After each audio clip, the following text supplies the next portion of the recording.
After powerful Storm Fiona left a trail of destruction in Canada's east coast, the focus shifted to massive cleanup efforts, damage assessment and restoration of power and telecom services as officials warned of a long road to recovery.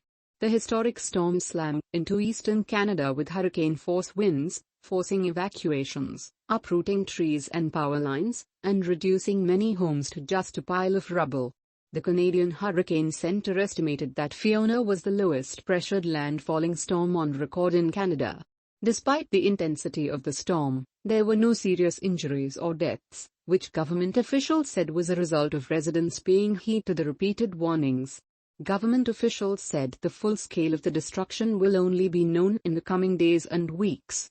But with the storm packing gusts of up to 170 km/h sweeping away homes, bridges and roads, Fiona was reminiscent of the damage caused by other storms, including Hurricane Dorian in 2019, which is estimated to have had an insurance bill of $105 million Canadian dollars.